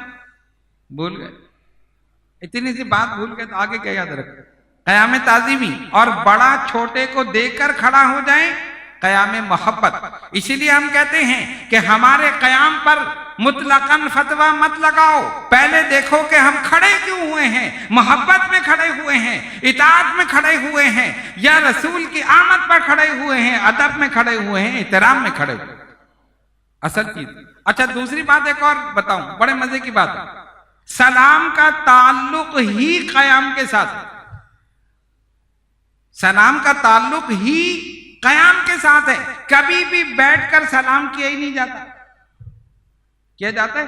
اب میں ایک مثال آپ کو دوں، آپ گئے ایک صاحب کے گھر میں، جا کر آپ نے دروازہ کھٹکھٹایا، صاحب خانہ باہر نکلے، آپ نے سلام نہیں کیا، کیوں؟ جی جائز نہیں ہے، جی جائز نہیں ہے۔ اس کے بعد گھر میں جا کر بیٹھ گئے، جب بیٹھ گئے تو کہہ رہے ہیں السلام علیکم ورحمۃ اللہ، وہ کہیں گے کیا ہو گیا، آپ کی طبیعت ٹھیک ہے؟ یہ اوپر کی عمارت جو ہے یہ صحیح ہے؟ بھائی سلام تو پہلے ہوتا ہے، مسلمان کا کام کیا؟ اول سلام بعد الکلام۔ تو جب گھر میں آ کے بیٹھ گئی اس وقت کیوں نہیں کیا؟ کہتے نہیں کھڑے ہو کر جائز نہیں ہے، سلام کھڑے ہو کر جائز نہیں ہے۔ ارے جب ہم ایک دوسرے کو بیٹھ کر سلام نہیں کرتے تو شہنشاہ کون و مکاں کو بیٹھ کر کیسے کرو گے؟ اسی لیے ہم کھڑے ہو جاتے ہیں۔ آقا ہم تو کھڑے ہو گئے، اب آپ تشریف لے آئیں، آپ کی مہربانی۔ اب آپ ایک جملہ سنتے ہیں نا، ہم کیا کہتے ہیں؟ بارگاہ رسالت صلی اللہ علیہ وسلم میں درود پڑھیے، درود کا نذرانہ پیش کیجیے، یہ کہتے ہیں نا، تو یہ سرکار ہی کی تو بارگاہ ہے، یہ انہی کی بارگاہ ہے، وہی شہنشاہ ہیں۔ پوری کائنات میں جہاں بھی محفل ہوگی شہنشاہ آقا دو جہاں صلی اللہ علیہ وسلم، یہ سب انہی کی بارگاہ ہے۔ اور اس یقین کے ساتھ درود پڑھو، اس یقین کے ساتھ سلام پڑھو کہ آقا سن بھی رہے ہیں اور اپنی شان کے مطابق جواب بھی عطا فرمائیں۔ اسی لیے جب خالی بیٹھو درود پڑھتے رہو۔ درود اللہ کا فرمان ہے، نبی کی شان ہے، ہمارا ایمان ہے، اہل سنت کی پہچان ہے، اور درود پڑھنے والے سے دور شیطان ہے اور قریب رحمان ہے۔ جو درود نہ پڑھے وہ بھی کوئی مسلمان ہے؟ اللہم صلی علی سیدنا مولانا محمد وعلی آل سیدنا مولانا محمد صلاۃ دائمۃ بدوام الملک الحی القیوم۔ ذکر کیا چل رہا تھا؟ قیام۔ چلو شکر ہے یاد ہے۔ میں اسی لیے پوچھتا ہوں کہ ایسے نہیں کہ آپ لوگ خالی بیٹھیں، سنتے رہیے، غور سے سنیں، یاد رکھیں اور دوسروں تک پہنچائیں۔ اس مجمع میں کسی ایک کی اصلاح ہو جائے گی تو میری بخشش کا سامان ہو جائے گا۔ سیدہ خاتون جنت رضی اللہ تعالی عنہا، روایت میں آتا ہے کہ نبی پاک علیہ الصلوۃ والسلام ایک دن خاموشی سے اٹھے اور روانہ ہو گئے، کسی کو پتہ نہیں کہ کہاں گئے۔ حضور علیہ الصلوۃ والسلام جب روانہ ہوئے، صحابہ کرام رضوان اللہ تعالی علیہم اجمعین، ان کو پتہ چلا کہ سرکار کہیں تشریف لے گئے، ڈھونڈنے کے لیے نکلے۔ اور آقا کو ڈھونڈنا کوئی مشکل نہیں، کیوں؟ جدھر سے گزرتے تھے گلیاں معطر ہو جاتی، خوشبو ہی خوشبو ہوتی، تو خوشبو سونگتے سونگتے آقا تک پہنچ گئے۔ دیکھا کہ سجدے میں ہیں، یا رب حبلی امتی، یا رب حبلی امتی، یا رب، مولا میری گناہگار امت کو بخش دے، مولا میری گناہگار امت کو معاف کر۔ رو رہے۔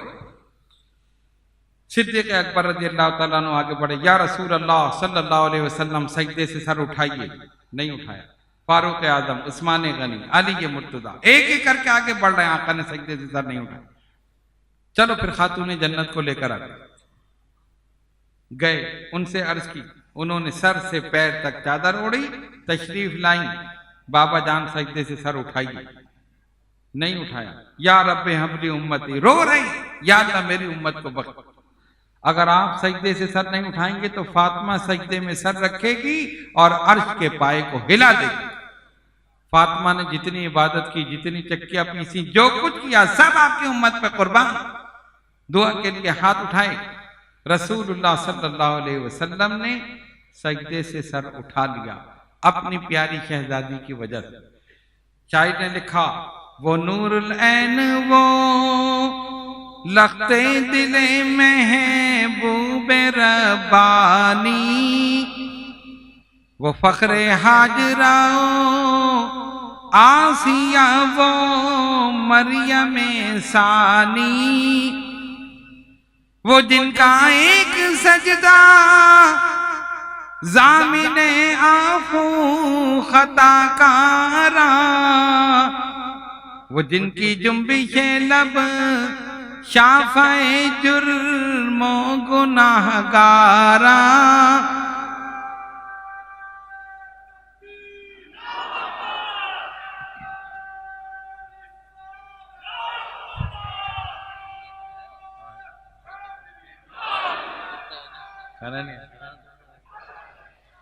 وہ جن کی جنبش لب شافع جرم و گناہ گارا وہ شب دار وہ صرف رکوع و سجدہ و پہم وہ شب دار وہ صرف رکوع و سجدہ و پہم وہ جن کی ذات پہ نازا حضور رحمت عالم وہ جن کی ذات پہ نازا حضور رحمت عالم حضرت سیدہ طیبہ طاہرہ عابدہ خاتون جنت فاطمہ الزہرا رضی اللہ تعالی عنہا آپ کی شرم و حیا مشہور. حضرت علی شیر خدا رضی اللہ تعالیٰ عنہ اس حدیث کو روایت کرتے ہیں، فرماتے ہیں کہ آپ نہایت شرم و حیا والی تھی اور اللہ تعالیٰ قیامت کے دن بھی خاتون جنت کی شرم و حیا کا لحاظ رکھے گا. حضرت علی روایت کر رہے سرکار نے فرمایا قیامت کے دن بھی اللہ تبارک و تعالیٰ ان کی شرم و حیا کا لحاظ رکھے گا. کس طرح؟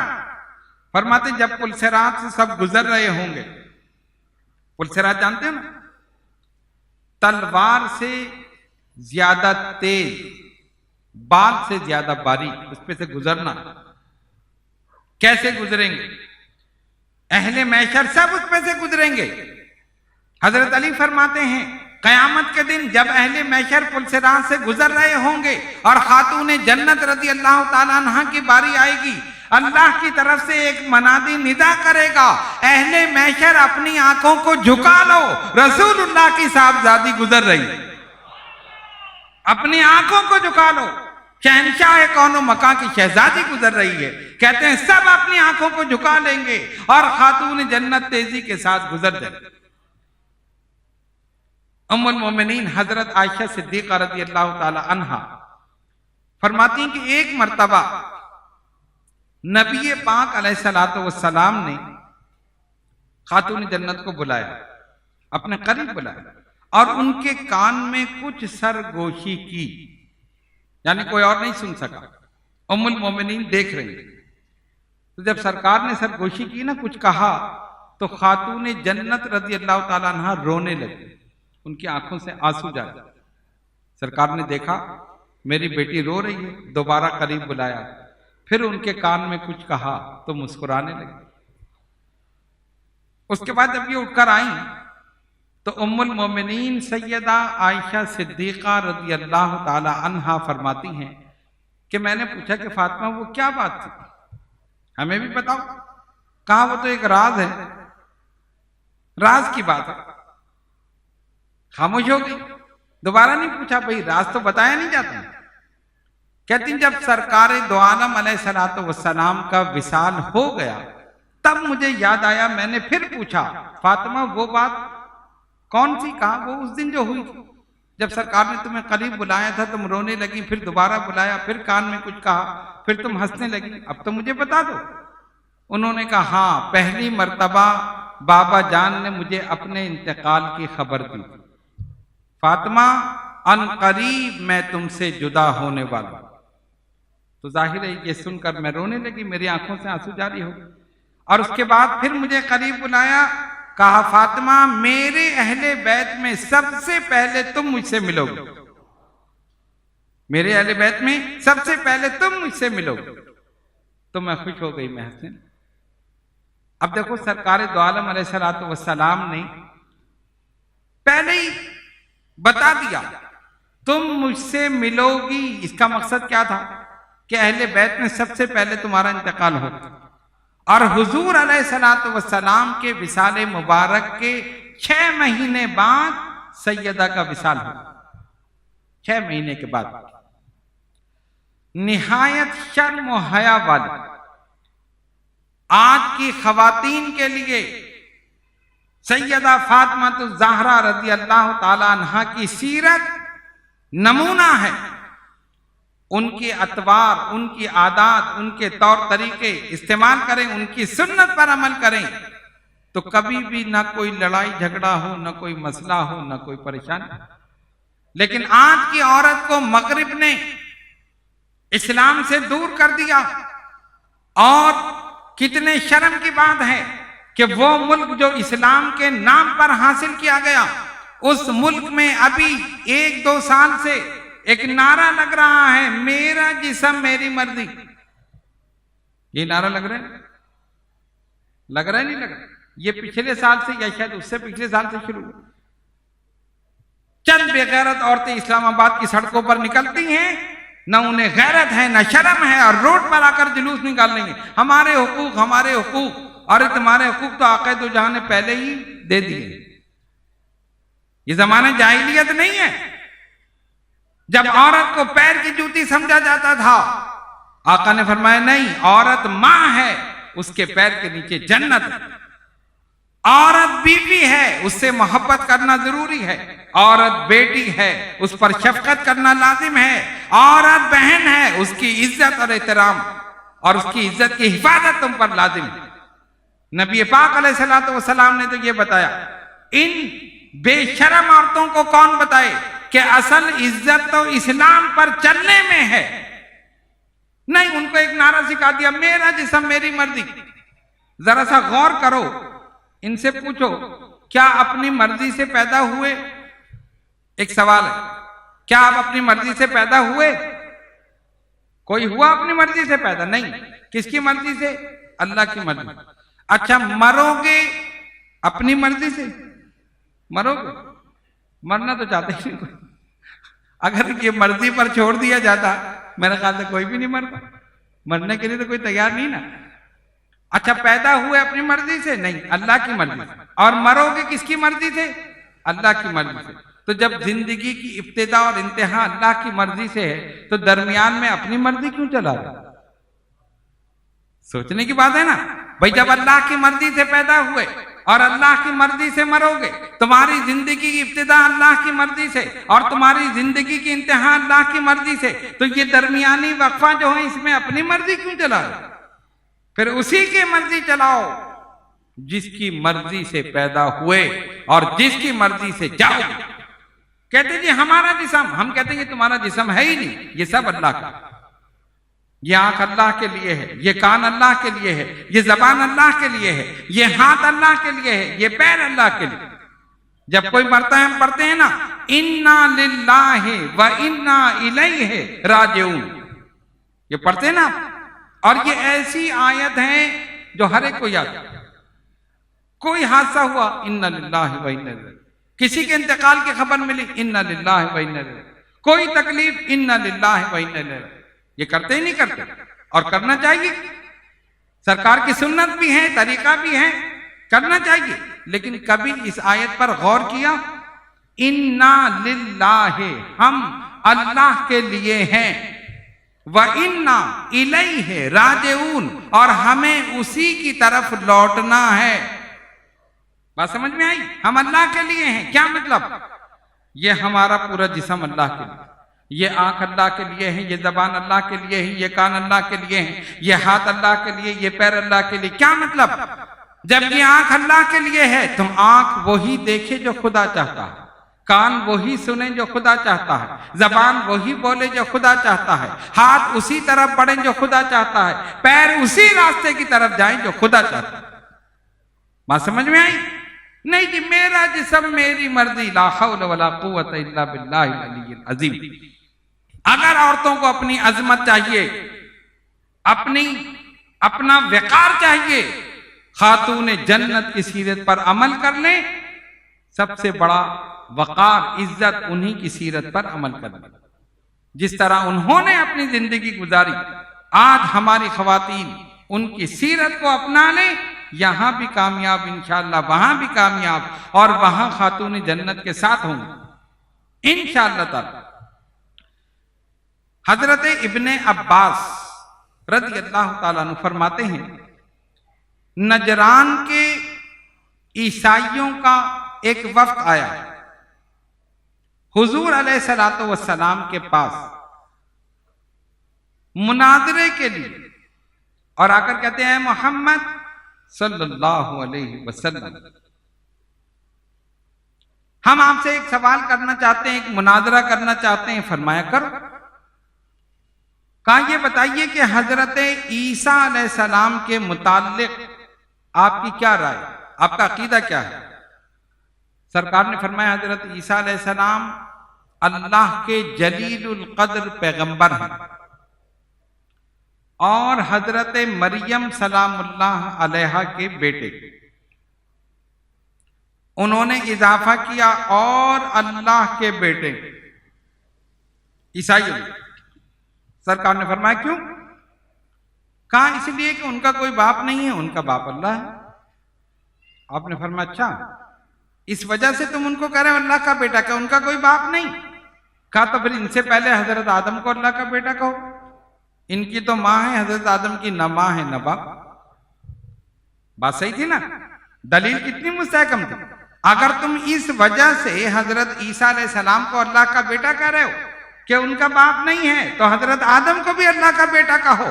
حضرت عیسیٰ کی تو ماں موجود ہیں، ان کی تو نہ ماں ہے نہ باپ، پھر وہ بھی اللہ کے بیٹے ہوئے۔ انہوں نے کہا نہیں جی نہیں، ایسی بات نہیں ہے۔ حضور علیہ السلام کی جو دلیل تھی نا مضبوط، جواب نہیں دے سکے۔ اچھا جب جواب نہیں دے سکے کہا ٹھیک ہے ہم جا رہے ہیں، ابھی پھر ہم آئیں گے بعد۔ کہا چلے گئے۔ پھر کہتے نہیں اب ہم مباہلہ کریں گے۔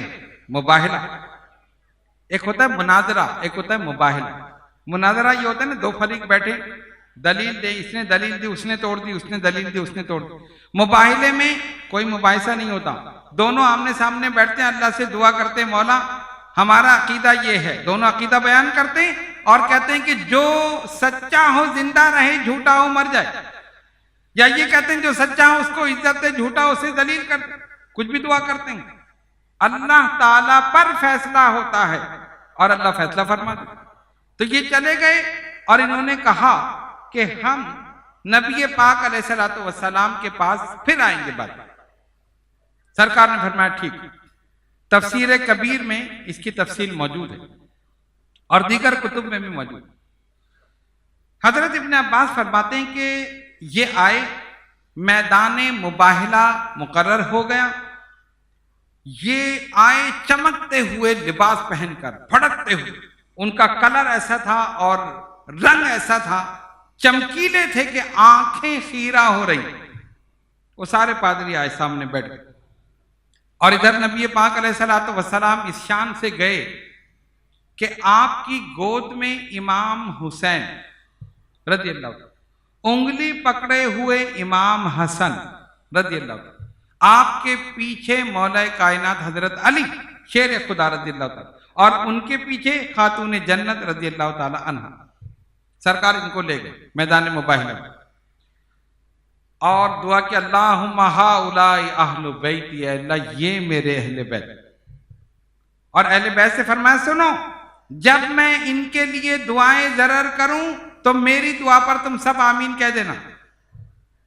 انہوں نے کہا ٹھیک۔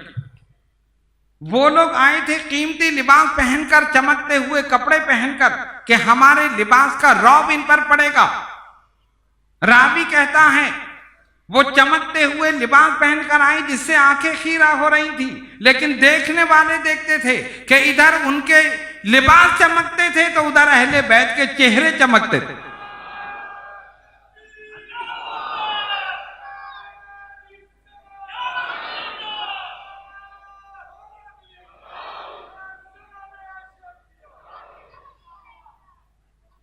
ادھر لباس چمکتے تھے، ادھر چہرے چمکتے تھے۔ اور اللہ تبارک و تعالیٰ نے اس کا ذکر کیا قرآن کریم میں۔ اللہ فرماتا ہے قل، اے محبوب صلی اللہ علیہ وسلم آپ فرما دیجئے، قل تعالوا ندعو ابنانا وابناءکم ونساءنا ونساءکم وانفسنا وانفسکم ثم نبتہل فنجعل لعنت اللہ علی الکاذبین۔ اے محبوب صلی اللہ علیہ وسلم آپ ان سے فرما دیجئے، آؤ ہم بلائیں اپنے بیٹوں کو، تم بھی بلاؤ اپنے بیٹوں کو، ہم بلاتے ہیں اپنی عورتوں کو، تم بھی بلاؤ اپنی عورتوں کو، ہم بھی اپنی جانوں کے ساتھ آتے ہیں، تم بھی اپنی جانوں کے ساتھ آ جاؤ۔ ثم نبتہل فنجعل لعنت اللہ علی الکاذبین، اور پھر دعا کرتے ہیں کہ اللہ جھوٹوں پر لعنت کرے، ذلیل کر دے اور سچوں کو عزت دے۔ آ گئے؟ اچھا اب کیا ہوا؟ اب دیر اتنی رہ گئی تھی کہ سرکار دعا فرما دیتے، دعائے ضرر ان کے لیے۔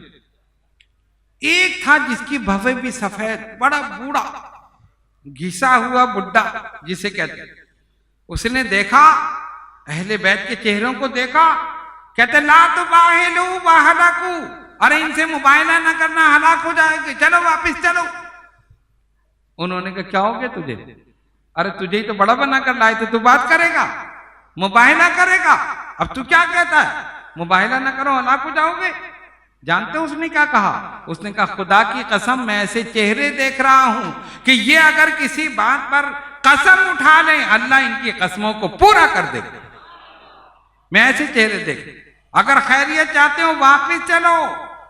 انہوں نے کہا ٹھیک ہے جی۔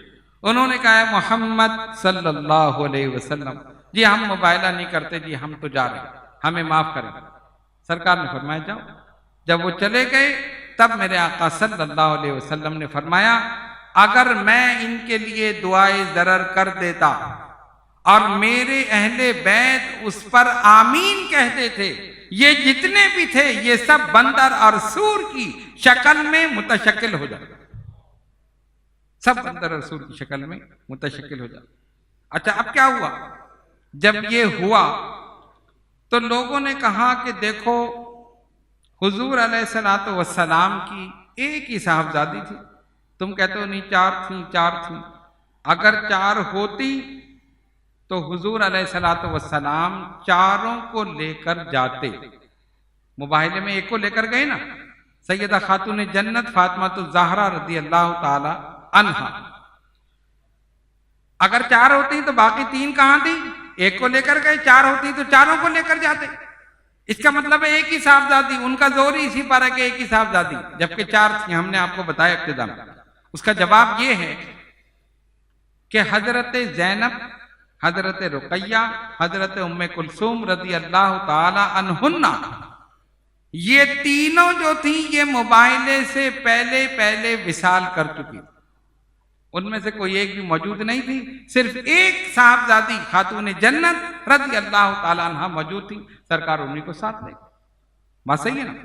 خیر بہرحال حضرت خاتون جنت رضی اللہ تعالی عنہ کی عادات، اطوار، نشست و برخاست، یہ سب نبی پاک علیہ الصلوۃ والسلام کے بالکل مشابہ۔ آپ کے وصال کا وقت قریب آیا تو آپ نے فرمایا سنو، یعنی اس واقعے سے آپ کی شرم اور حیا کا پتہ چلتا ہے کہ کتنی حیادار اور کتنی شرم والی تھی۔ جنازہ رکھا ہو اس پر چادر ڈال دی جائے تو جنازہ تو سیدھا ہوتا ہے نا، بالکل سیدھا لٹایا جاتا ہے، تو اگر ویسے ہی چادر پڑی ہو تو اندازہ ہو جاتا ہے کہ جنازہ عورت کا ہے یا مرد کا ہے، ٹھیک ہے نا؟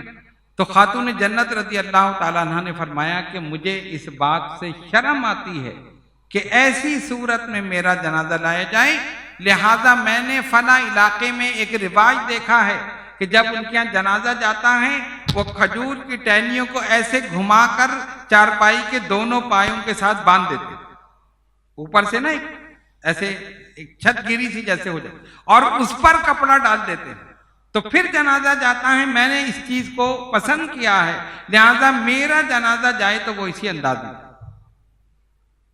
آپ نے دیکھا نا آج کل جو جنازے جاتے ہیں، جو مساجد میں جو جنازے کی جو مسیری ہوتی ہے اس کے اوپر ایک جالی سی ہوتی ہے نا، یہ وہی ہے جو خاتون جنت رضی اللہ تعالیٰ عنہ نے شروع کی تھی۔ اسی وقت سے اب اس کی شکل بدل گئی، اب اس کو کسی نے لکڑی میں کسی نے لوہے میں ایسے بنا دیا کہ مرد کا ہو یا عورت کا اس کے اوپر وہ ڈال دیتے ہیں، پھر چادر ڈال دیتے ہیں۔ تو یہ طریقہ، اتنی آپ شرم والی تھی۔ 3 رمضان المبارک 11 ہجری سیدہ خاتون جنت رضی اللہ تعالی عنہ نے وصال فرمایا۔ نبی پاک علیہ الصلوۃ والسلام کے وصال کا آپ کو اتنا صدمہ ہوا کہ بار بار روضہ مبارک پر جاتی تھی، مٹی اٹھا کر اپنی آنکھوں سے لگاتی تھی اور کہتی یہ مٹی کسی کو مل جائے تو یہ مشک اور عنبر سے بھی زیادہ بہتر ہے، اور وہاں بیٹھ کر آنسو بہاتی تھیں، پھر واپس تشریف لے آتی، بار بار سرکار کے روضے پر جاتی۔ ایک دن بھی آپ کو قرار نہیں آیا، دلی سکون نہیں ملا، یہاں تک کہ 6 ماہ کے بعد آپ کا وصال ہو گیا۔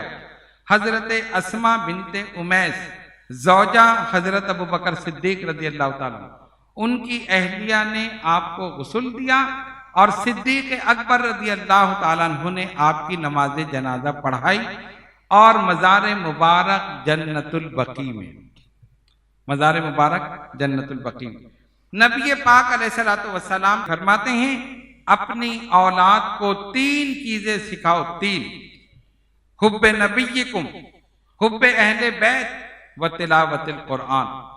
کہا یہ 3 چیزیں اپنے اولاد کو سکھاؤ، اپنے نبی کی محبت، ان کے اہل بیت کی محبت، اور قرآن کی تلاوت۔ یہ 3 چیزیں اگر تم نے اولاد کو سکھا دی، یہاں بھی کامیاب اور وہاں بھی کامیاب۔ اللہ تبارک و تعالی بے شمار رحمت نازل فرمائے خاتون جنت سیدہ فاطمہ الزہرا رضی اللہ تعالی عنہا کے مرقد مبارک پر۔ ہم نے جو کچھ ان کی خدمت میں ہدیہ پیش کیا، ہدیہ عقیدت اور محبت پیش کیا، آپ سمجھیں کہ یہی ان کے فضائل نہیں ہیں۔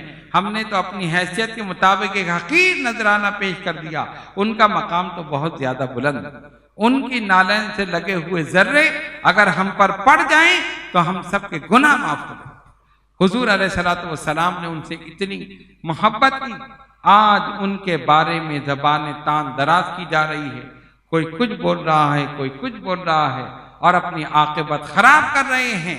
سب سے بہتر چیز ہے کف اللسان، ان کے بارے میں، ان نفوس قدسیہ کے بارے میں اپنی زبانوں کو بند کر دو، ایسا نہ ہو کہ تمہارا سارا عمل برباد ہو جائے اور تمہیں پتہ بھی نہ چلے سرکار ان سے کتنی محبت کرتے تھے۔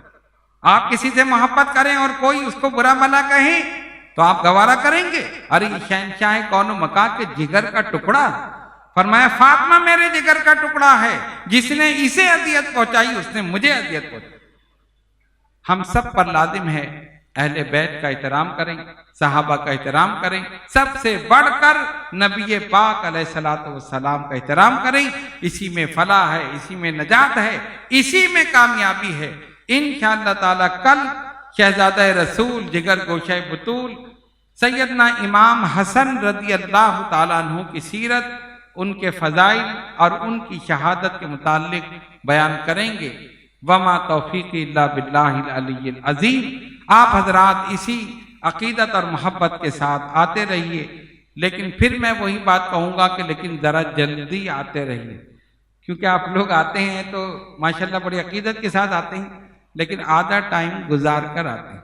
تو جلدی آ جائیں گے تو پھر تقریر جلدی شروع ہو جائے گی، ہم زیادہ بیان کر دیں گے۔ اللہ رب العالمین ہم سب کو عمل کی توفیق عطا فرمائے۔ وآخر دعوانا الحمدللہ رب العالمین۔